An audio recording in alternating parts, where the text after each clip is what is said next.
Hey there, everyone. Thank you very much for joining today. Really excited to be diving into this idea of what is ALM health and really trying to nail down this complicated topic. Really excited for the webinar today. Just a couple quick housekeeping notes before we get started. Attendees are muted. If you do have any questions, you can call it out in the chat and we'll make sure to answer those at the end. We're going to have a section for questions at the end. And we are recording, so you'll get a copy of this tomorrow. So without further ado, let's introduce our speakers today. It's going to be Max Redman, Prodly CEO, and then Scott Teeple, our Director of Customer Success. I will hand it off to Scott to introduce himself and get started. Yeah, so good morning, good afternoon, good evening, everyone. Scott Teeple, Director. Really excited to be on one of my first webinars here with Prodly. I've been with Prodly now close to a year. I'm really working really closely with our customers. I come with 20 plus years of working within IT, business, development, crossing over. I'm really passionate about bringing value to customers in all ways of technology. So excited to be on this call with Max. Awesome. Well, thanks, Scott. Glad to be here as well. Max Redman, CEO of Prodly. I come with about 15 years of experience in Salesforce ecosystem specifically, and probably 25 years of experience or so in software development and technology in general. Prodly is my second company. My first one was called Steelbrick, which, as some of you, hopefully many of you know, is now part of Salesforce, Salesforce CPQ, part of Salesforce Revenue Cloud product line at Salesforce. And my passion has been making business software faster and easier to use. And so I'm kind of continuing that with Prodly, having started at Steelbrick. Really delighted to be here and looking forward to the conversation. Yeah, perfect. Well, let's go ahead and just dive right in here. Let's see if, there we go. All right. So the topic of conversation today is the overall health, but really getting into application lifecycle management. This webinar won't necessarily be diving into what application lifecycle management is, but really starting the conversation and driving to Prodly and our future vision and kind of the best practices around that, and really facilitating and having a conversation with Max on best practices and whatnot. But when we think about application lifecycle management and what it definitely means is not necessarily SDLC, it's not DevOps, but it's all of that, right? It's much bigger than that. Its core components are software development lifecycle, but it's not just in the development, but it's also in the planning, the pre, and then also post, and where we actually go once we've developed, how do we monitor, how do we move forward? And we're considering, the entire lifespan, but also, helping to improve visibility, enhancing communications and whatnot. But as we think about application lifecycle management, Max, we within Prodly are shifting to this nomenclature, to this foundation. Could you give us a little more insight into maybe why Prodly is making this change into application lifecycle management?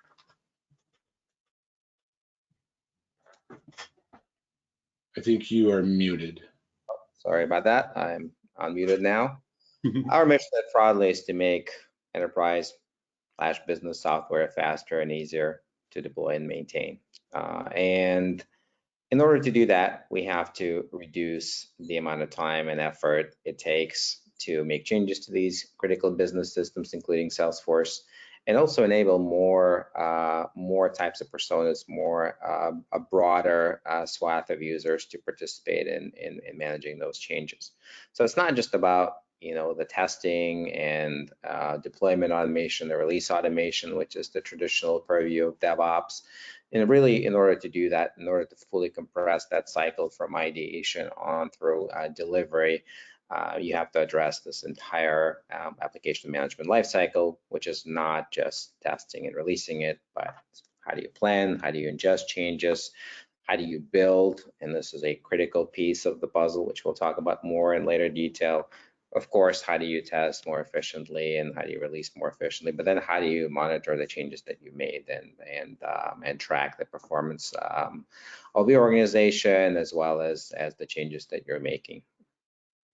And I really like this concept as when we think about DevOps, it's really focused, within the development, within how the engineering is really working through. But application lifecycle management extends that, starts looking at the business and the requirements and all of that, and how do we empower, right? This citizen developer, I love this term around citizen developer, and as we think about how we're impacting, how we're helping businesses run more efficiently, I think ALM brings us to a lot more of that conversation. So I'm really excited about this new direction. So as we say, application lifecycle management and health, it really is important to think about your overall processes, not just within your process maturity, but are you really healthy within the place in your journey that you are, right?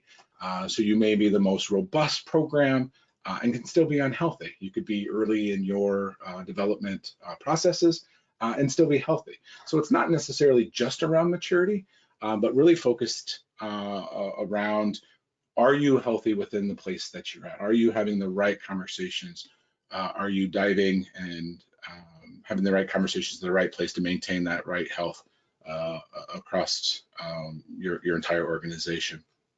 So as we think about application health, Max, to kind of get the conversation started, because I really want this to be a dialogue of sorts than just draining the screen, and hopefully that incites some questions from the team, so we can dive in a little bit deeper. But when you think about what can go wrong, of course your wide experience and being in this space, can you think of maybe an extreme situation or a time when you've witnessed poor ALM health with a customer or within your own experience, maybe what that might have looked like? Yes, several examples come to mind. The most sort of impactful, maybe even catastrophic in some sense, is sort of one incident that we had, at Steelbrick, where we made some change to the application, and I won't get into the weeds of it, but it basically changed the behavior of price rules, and that caused a lot of issues for customers when it was released. And like in some ways you can argue, obviously a lot of it was on us, and maybe us not having the robust ALM/DevOps process, but also customers, right? In Salesforce in general and CPQ in particular are encouraged, to test out new releases in the sandbox, right? That's why they exist. And so had those customers had, the robust ALM process in place, specifically with automated regression testing, like a lot of those issues would have been caught early before they made it to production. Another example, it comes in maybe in a different life cycle stages.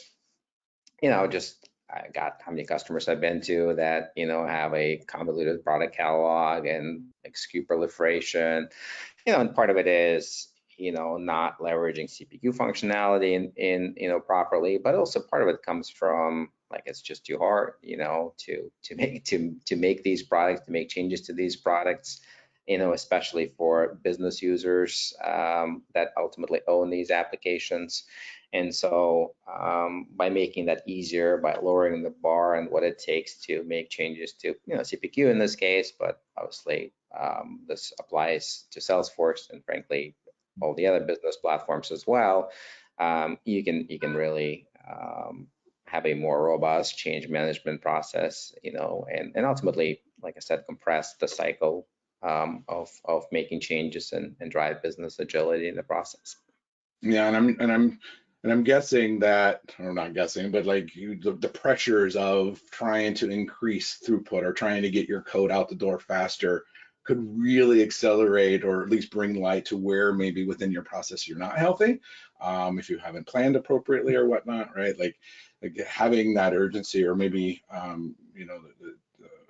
the pressures from your business or your stakeholders to get things out the door maybe a little faster could really bring.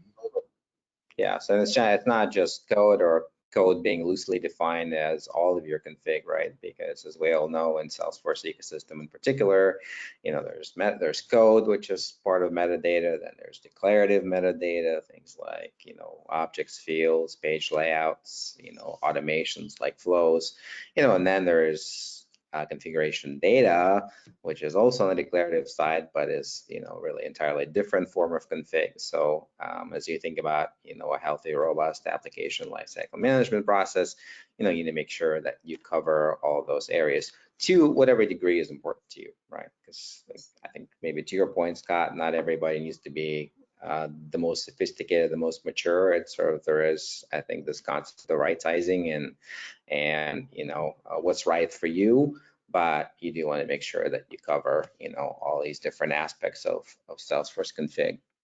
It's perfect. And it's actually a great segue into sort of this next step of the conversation, which is now diving a little deeper into each of these stages around kind of best practices when you think about the maturity of them. The known business problems that are coming with them. So as we look at plan, when I think about this step of plan, it really comes down to process prioritization or tasks that are coming along. You say, as a business IT leader, I know that I had hundreds of requests that were coming in that it seemed like every day, and I couldn't necessarily get on top of what were the right things to be prioritizing. Maybe things around, I see that you have that request, but what's the value of that? And are we really thinking about ROI? Are we thinking about the business case and why I would be maybe putting these particular tasks on top of others? Or business requirements? Do we even actually understand what we're trying to do, and are we solving it kind of in the right way?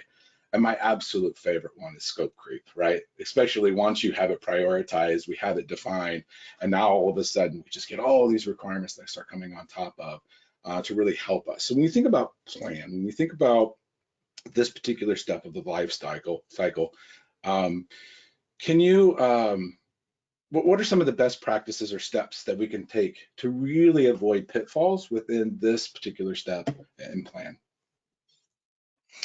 Yeah, I think the easiest step one can take, is you sort of alluded to it, is have a formal change request intake process, right? Like, I'm not saying everybody has to get on ServiceNow or some other big ITSM, IT service management solution, but have something that's more formal, more structured than Slack and email and phone calls, as great as those things are, right? It could be, I hate to say it, like even Excel is better than nothing, right? Or some kind of spreadsheet, but better yet, it's something that's a bit more structured, a bit more formal, whether it's asking, users to log stories directly in Jira or, Azure boards or some other work management system, or, using an object in Salesforce, which, works very well from what I've seen as well.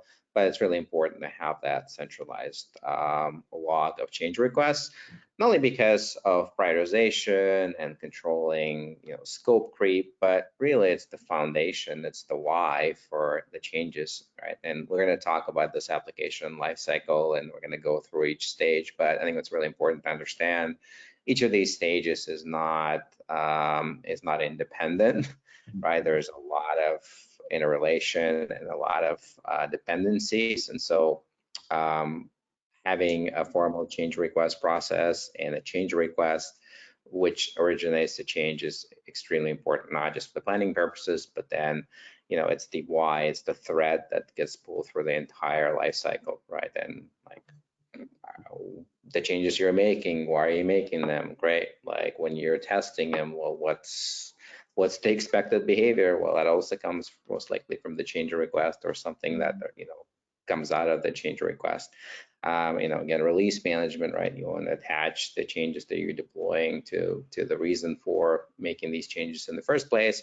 And then the monitor, right? Like, how did the change request perform? Did it get the job done? And then we're going to talk a lot about auditing, right? Again, when you're providing the auditors with the information on the changes you're making, they're going to ask you to relate it to the change request, to the why the change was made in the first place. Yeah, I really like this, and I also like the concept of closing the loop back on the business who was making the requests initially itself, right? So it not only helps and define the prioritization, but if we're saying, hey, this particular change is going to save us X number of hours, or it's going to save us X number of dollars, maybe coming back to that documentation saying, now that we've done this, let's close that loop. Did we actually get that value, right? which will help us into the future. But like you said, it's the beginning stages, right? It's the governance around how are we executing, how are we going to get through this, and what are those next steps, which will really help us kind of lay the land to avoid those challenges. So. Absolutely. I remember I had a conversation with a CIO a few years ago, and he was, telling me how, I mean, Salesforce these days is kind of like IBM was back in the 70s, right? Nobody gets fired for buying Salesforce, and it's a massive investment, but very few actually know what they're getting for, for that inventory, like empirical evidence, right? So like, we all agree Salesforce is great, it's amazing, it's the digital transformation platform,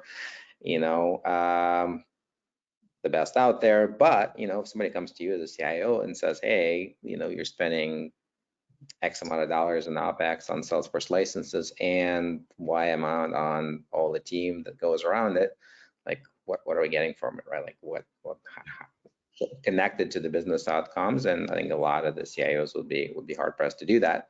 And I think one of the reasons is there's very loose, at least historically speaking, loose change management process around Salesforce, and not really missing link to the business, to the change request, which is where the business value is presumably assessed. Mm-hmm. Yeah, which is a nice transition then into build, right? Because now that you're a CIO or you have this defined around plan, now you need to start taking action. This one is kind of like a brute force, right? Developers, they just go in and they just start developing in production, right? Ooh, yikes. That wouldn't be necessarily what we like, although that's what we're hearing. That we understand that maybe sometimes you can't afford maybe those sandboxes, but there are other solutions around, not allowing individuals to to develop directly in production, or waiting for developers to finish right within their products. Like, hey, I've finished my work set. How do I get to the next when I'm waiting for that sandbox who's got other people's changes, right? So now I've got this contention that kind of goes on within build. Or the configuration data is out of date, right? So like, hey, I want to start making changes, but maybe my sandbox isn't up to date yet. Maybe production, right, doesn't have some of those things. But when you think about best practices within build, what are some things that we can do to assist removing some of these issues? Well, I think when I think about effective building, there's sort of two things to jump to mind. One is what you alluded to, a robust development environment management strategy, right? Hopefully you're not developing in production, and luckily I think the customers that we work with do that. But the ones that do use sandboxes, most of them just pile into a handful or 2 or 3 of partial full copy sandboxes, and that creates a lot of problems downstream, because now you have multiple work streams, multiple developers all in the same sandbox, right, stepping on each other's toes or writing changes. Even if you're using version control, and using branches, developing work in the same environment, makes for merge conflicts and makes it, a lot more difficult to figure out like which change belongs to which story, to which ticket, to which branch, right? So what we'd like to see is, we have some customers who are doing this, is really spinning up dev environments almost for every story, for every ticket, right? And whether it's a scratch org or a dev or a dev pro sandbox, doesn't really matter, right? But the point is that you're spinning them up and down all the time. And of course, you need to make sure that those environments have the right config, both metadata and data, right? And have some test data most likely to do the next stage, right? But and so these are some of the problems that that cause people to fell into the handful of full and partial sandboxes, but that's not the best practice for sure. And then the other part that I'm really excited about, and I think has a lot of potential, is like, how do you lower the bar on what it takes to make some of these changes, right? And I'm not talking about writing code, even though there's all these AI co-pilots now that kind of help streamline that process. I'm talking about the declarative, the citizen developer that you mentioned, Scott. Like, how do you enable them to be more effective? How do you enable them to make changes faster? for complex applications like CPQ, right? And the declarative admin is certainly the one that comes to mind immediately, but the real opportunity is to enable not just the declarative admins, which are somewhat technical. They're not as technical as developers, but at least they kind of know Salesforce. But how do you enable the business users, right? We call them the business operations teams that own these applications, the rev ops, the sales ops, the marketing ops, the fin ops. How do you enable those users to make certain kind of changes themselves without involving IT? Because I think that's really where a massive opportunity to drive business agility lies. If you can unbottleneck IT, that would be amazing. And I think IT would like to be unbottlenecked, right? Because they have so many requests that are coming in, right? Like you really don't fully understand the long tail of requests, right? You've got these huge requests that are just taking so much time, and then you've got these business empowerment requests that are going to truly change a single department that aren't necessarily getting, the voice, or they don't have the impacts, but are so critical when you start mounting them up, right? And you start looking at them in a whole and saying, man, if we could really empower the business to be maybe more effective.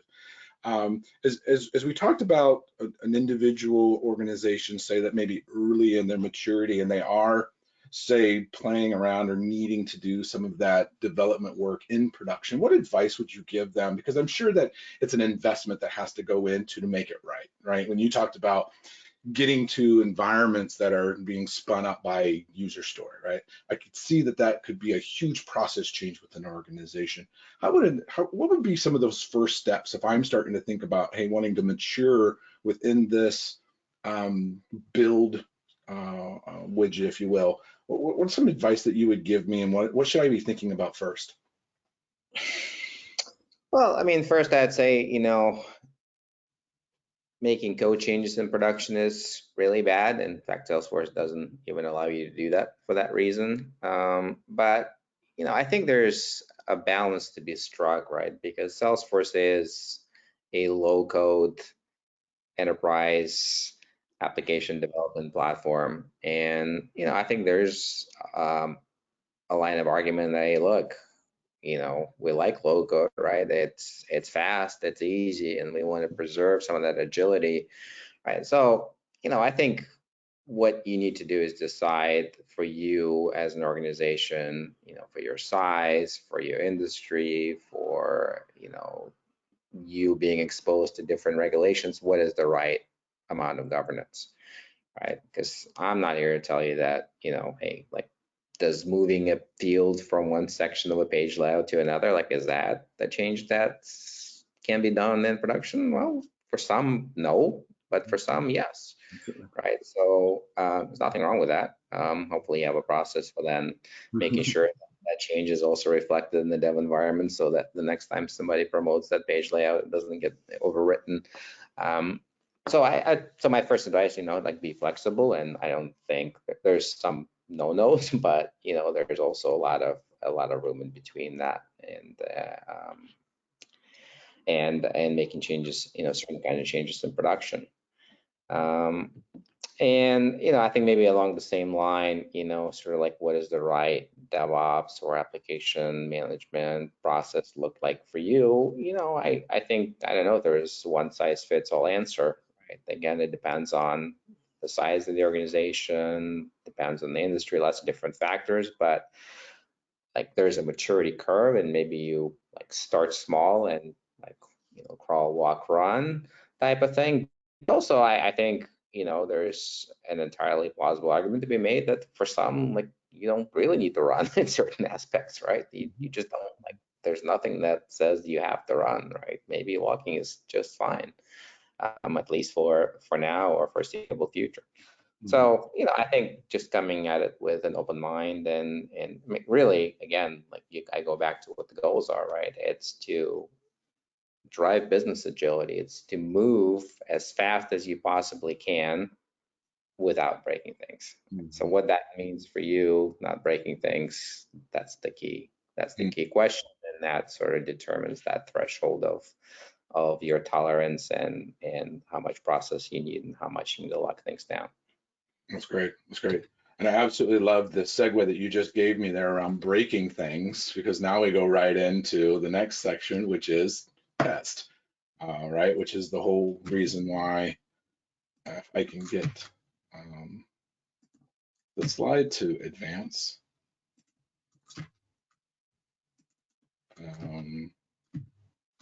Joe, I'm not sure if you can advance the slide. It looks like oh, there we go. Never mind, I got it back. All right, so when you talk about breaking things, right? I'm thinking about, talking with customers around the value of tests, right? The whole departments are created around quality assurance, quality controls. We also hear some individuals, testing manually, or hey, I've got some really important things that I don't have time, so I'm just going to smoke test this really quick and get it into production, right? These are some of the things that we're hearing around test. Specifically around CPQ is an interesting one, right? Because what is available for me to really get in and do a full regression test, within some of those configuration data. But what would you recommend as users are starting to think about, say, a testing automation strategy, or thinking about the configuration data as a whole and the testing? What's some advice that you give the team around this concept? Well, so the first thing I'd say is, there's different kinds of tests, right? There's functional tests, there's unit tests, there's regression testing, there's Integration testing. right? Integration testing. There's all kinds of different testing, and ideally you do all of it, and 100% coverage. As we all know, life is rarely that ideal, but sort of what your tolerance level and how much automation you want to strive for, you need to decide based on your business and kind of your tolerance for risk. But I will say that, certainly certain kinds of testing, lends itself more to manual, and certain kind of testing, like regression testing comes to mind. Hopefully you automate, right? And like that's an example of of things gone wrong that I gave when we started, right? Is the lack of regression testing that led to some of these challenges. So hopefully you think through what that means for you and how you can automate regression testing, as much as possible. What we advise customers, like, hey, like certainly in the CPQ space, obviously you want to do all of it, but if you ask me and I had to pick, I would probably focus on business logic, right? Like you probably care that your numbers are coming off wrong more than you care that some button moved 5 pixels to the left or 5 pixels to the right.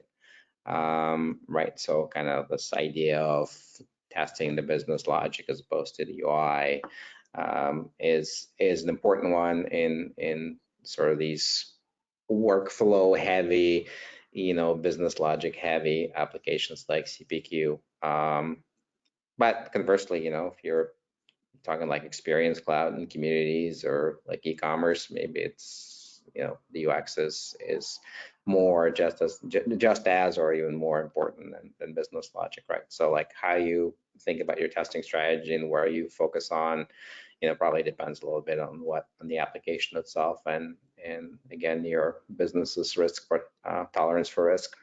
Mm-hmm. And I can almost imagine, within a testing strategy, as you have all those environments or all those scenarios that you just stated, I'm sure they're not just in a single environment. So I'm sure that there's a lot of effort that a company has to go into to ensure that each of those environments are set up for the right test that they're trying to do. Is there any advice that you could give organizations around, say, keeping those in sync for the right segments or the right tests? Is that just a brute force effort, or is there any advice that you could give around, a quality management organization saying, how do I keep things kind of in sync and prep for the right test that I want to do? Yeah, so I think it's a little bit related to the concept of dev environment management. So we talked about how important it is to get not only just the config in there for you to make the development possible, or at least a part of the config that you're working on, but also get some test data in there, right? So that you can test, do the unit testing and or kind of a manual functional testing most everybody does when they're developing new functionality, right? You can do that effectively. I mean, system integration testing, I think, is by definition really hard to automate, right? Because there's all these integrations and connections between different systems that, that you have. So I think it's perfectly fine if you don't do that in the dev environment, right? So that's why you have this pipeline, and you have lower environments that are more fluid, faster to spin up, but aren't, don't offer as much coverage, certainly as far as testing. And that's perfectly fine, right? It quality gates this progression of work from lower environment through higher environments and up to production. At each stage, you're adding, layering on more tests, some automated, some manual, and with the idea that hopefully by the time it gets to production, it's fully tested along all these dimensions. Yeah, and there's probably some importance when you think about the data as you're seeding that, as you talked about, right, being able to use as close to production as possible. So having the abilities to anonymize that data right within those lower environments would be critical to say, hey, not am I just seeding that with junk data, but I'm actually seeding it with actual production data, so I get a true test of maybe what it would look like, as we move into that. I don't know. So the next topic then takes us really into kind of our sweet spot, right? Which is release. Not necessarily this is where we end, right? But this is the beginning of kind of where we've come from. But thinking about the source of truth, having a master outside of just production, or this concept of rollback, or having this peace of mind to say, hey, I now have this complex configuration data or metadata, where is my source of truth and where does that lie? Or, hey, I'm still using data loader or change sets at the moment because I don't necessarily have that mature, release process. But as you think about the best practices around release, without going too much into, our core product, if somebody is still maybe using data loader or change sets, what advice would you give them as you start thinking about maturing and staying healthy within this release process? Well, I think the first advice I'd give is, hopefully think about some automation, a bit more automation than change sets and data loader offers you, particularly the data loader, right? And there's all kinds of problems with it. Obviously, it's very, tedious and time consuming and error prone, and there's lots of security issues, right, with data being downloaded to your whoever's, to your workers' individual desktops. Frankly, between the two, the data loader is a lot more problematic than change sets, frankly.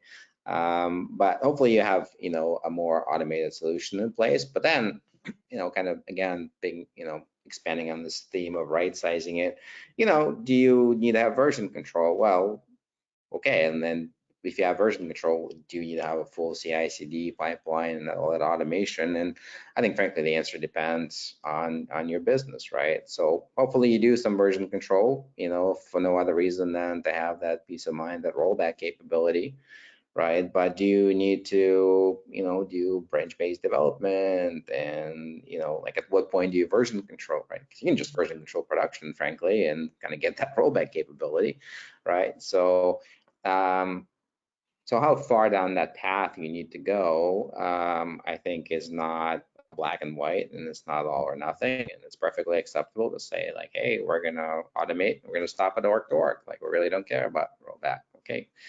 Or we need to have rollback, so we just version control production. Or, we really do have, a very complex org and lots of different teams with concurrent work streams, and we really do need to version, at the individual feature level, and to have that, depth of, audit trail and that visibility and the ability to roll back, not just, release, but, individual changes within it, even leading up to the release. And again, as you're talking, I'm thinking, like when we go back to the build segment, right? It's like the decisions that we've made within build and how our developers are actually working definitely impact how we do release, right? If we're using version control, right, then maybe the process is streamlined a little bit more within, what our developers and how they're actually working, which would actually help the release managers as they're actually putting things into production, which is kind of interesting as you think about the value and the decisions that are made earlier and are now impacting the health, downstream, which is what we talked about, or even our human health, right? The decisions that we make yesterday are really impacting our today, which is good. And I know that we could probably go ahead. Right, by having an effective development environment management strategy, you're kind of setting up yourself for success later on in the process. And in fact, you may remove or at least reduce the need for some of these more sophisticated techniques in the first place. That's great. And it also sets up what is the next step, right? Which is if I have kind of that defined plan, I have that defined build, I have that defined test of sorts, but really release, it gets us into this conversation around monitor, which now we start moving ourselves out of SDLC, right? Because now the development's done, I'm on production, and hey, now we walk away because, hey, we pat ourselves on the back, we did our development and there was no bugs. But it's not just done, right? When you think about ALM, now we're into monitor. Now we're starting to think about all the things that we did early on. Can I now start putting them together? Can I start thinking about the why, the what, and the who? Like when I've spent all that time doing segregation of duties and I have now release managers and developers and nobody can see whatever, and I've got all, why? Who cares, right? Unless there's a reason for that, as we talked about early on in the first stage of plan, around ROI. Well, how do I get that? How do I get there? And how am I coming back and showing those post measurements to say, hey, did I actually get the return on investment that I said I was going to get?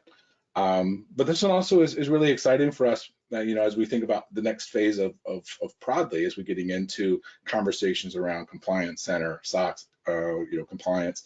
But what steps can we take to really harden our process and prepare ourselves to be better ready for, right, as we enter into the audit age, right, especially around the CPQ now becoming a part of conversations as companies are now starting to go thinking about going public. Sure. I think compliance, so compliance is a big part of monitoring, right? The other is sort of the KPIs and tracking how well the changes that we made, like what impact they had on business, right? Not just did we deliver it and did we deploy it and is it free of bugs, right? But what impact did it have on business? So that's one big aspect of what we think about as part of the stage. The other is compliance. Right, in compliance, there's two major parts to compliance. There is controls, right, which is segregation of duties, which is controlling access to critical environments, making sure that the right people are doing the right things at the right time. And then there is the evidence of controls or audits, right, which is you proving that you're doing the things that you said you're doing to control access. And the former is frankly addressed by the previous four stages, right? If you do have, the change request, formal change request ingestion process, if you're spinning up the environments that are seeded with data and it's masked, masking the sensitive information, if you have, an automated regression testing and just testing in general process put in place, if you've automated the release management, you check a lot, if not all, the boxes on controls, right? But now you have to prove it, and you have to, if you're a public company, you have to prove it to external auditors. Prove it to internal auditors first, but then prove it to external auditors. And that's also, a painful part of the process in Salesforce. So, thinking about not just the controls, but how are you going to prove that you have the controls and provide the evidence of it is something I certainly encourage anyone who is working for a public company to do. And we're seeing, like you said, we're having a lot of conversations with customers around like one interesting trend I've sort of observed maybe a little bit informally over the past several years is that, certainly from my vantage point of CPQ and us playing so closely in that ecosystem, we're seeing auditors start to wise up to the fact that Salesforce is now in scope for SOX, right? Because previously it wasn't, right? When it was Sales Cloud, glorified Rolodex in the cloud. Like, who cares what controls you have, and certainly not impacting your SOX compliance posture. But now, you have CPQ, and it's in the revenue stream, and there's pricing config that can be monkeyed with. Like, all of a sudden, not only having the right controls, but having the tools and the processes to prove it to your auditors becomes really important. This is so good, and it's so exciting that the maturity of it is now bringing us to this conversation, but it's closing the loop on the entire ALM itself. I know that we're great conversation. I got just one last question for you as we kind of summarize and kind of move this. What's the last bit of advice that you would want to give our listeners when they think about kind of where they are within their own maturity, when they start thinking about their own health, and what they really want to take, and what's next? I think I'll just reiterate again, like, it's not, I hear a lot of noise in the marketplace about DevOps this and DevOps that and CI/CD, and I'm not saying those are bad things, they aren't, right? But don't go back to what the objectives are, right? And to me, it's about going as fast as you can without breaking things, right? So I think that's a good framework to kind of to start with, and so think about what that means for you, and don't. There's no reason why you have to do CI/CD or even DevOps other than to satisfy these goals. I think it's really great advice. And as you're thinking about kind of your own personal journey, as you're thinking about the things that Max has kind of shared, don't hesitate to reach out to us as we can really sit down and talk about kind of the overall strategy and maybe understanding where you are within your journey. And then provide some advice on how to streamline that. And if you don't know your account manager, please don't hesitate to reach out to me. I can put you in contact with that is. But again, I'd love to have some conversations with you around kind of where you are within your journey, and maybe how to take the next steps, or if you've identified maybe some of those areas within ALM that maybe you'd like to harden up a little bit or get a little bit stronger. Max and I would love to jump on a call and dive in a little bit deeper, and really set you up for I think future success. So, but I think that's it for the webinar at the moment. So I do appreciate the dialogue, Max, and now we can get to some questions. Yeah, so I'll invite Joe to jump back in here in the last couple of minutes of the webinar. Great. Looks like we have 2 questions so far, and if anyone else wants to keep adding in their questions, it looks like we'll have time for a couple more as well. First question is around DevOps, and why does DevOps tend to focus on just the release testing, and what is that overall importance of focusing on the other areas as well? Well, I can take this one maybe. Well, look, first of all, I think DevOps, obviously comes from sort of traditional software development, and I think while these aspects are generally applicable to any kind of development, whether it's be business system development or software development, I think the kind of the testing and the release management are probably the biggest gaps, and also, but also I think it's kind of the lowest hanging fruit, right? Because figuring out how to streamline the build phase, for example, right, whether you're writing code or whether you're making declarative point and click changes to a business system is really hard, and so I think there's a little bit of that too. But I will say that, if you sort of pay attention to analysts, like Gartner has this concept of a value stream, and like that's kind of what we're talking about, right? In a lot of ways, right? It's this idea of like, hey, you're not just focusing on DevOps, which is testing and getting changes into production as fast and as efficiently as possible, but really look at this holistically from ideation, and then the value that it brings to the business once you deploy it. So I don't think it's what we're talking about is particularly novel, and frankly, ALM as a concept has been around for decades, probably longer than DevOps has. And I think the monikers aren't that important. Like, all we're saying is just there's more to it than just testing and releasing. Mhm. Great.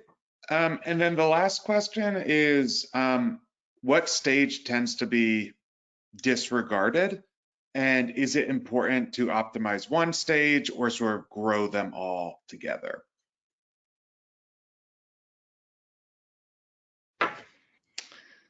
Well, I think probably the answer depends on the answer. It depends, right? And so again, like when I think about this value stream and like where in this whole process from start to finish, where are you getting hung up the most, right? And that's the phase I would probably focus on addressing first. But if you ask me, I still think that the build stage is the one that we're really excited about. We think that's a big unsolved problem. Nobody that I see is really focused on trying to figure out like, hey, how do we make it easier to make these changes in the first place? How do we avoid having to make programmatic changes? How do we avoid tech debt and pushing ourselves into a deeper and deeper hole of code-based customizations? How do we make our declarative admins more productive?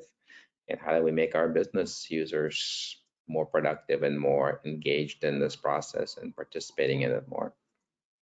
Yeah, and I guess I would say that I don't think any stage is avoided. I think every stage is done, probably just not done well, right?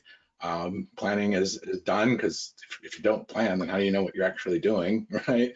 You can build as quickly as you need to, but again, like I think all stages aren't necessarily avoided, but maybe just not top of mind, and you may not know that you're actually doing them. So, thinking about what is the process now that you've heard kind of this concept of plan and monitor. Maybe we haven't thought about those. You're doing that. How do you take the next steps? How do you think about your process, and how do you make it work for you within the maturity that you are today? Great. I think that's all we have for questions. So thanks everyone for attending. Thank you, Scott and Max. If you want to say any last words, feel free, but really appreciate everyone attending today. I feel like we covered some great stuff. Thanks. Thank you, everyone. Thanks, Scott. Yep. Amazing conversation. Have a good day, everyone. Talk to you later. Yeah.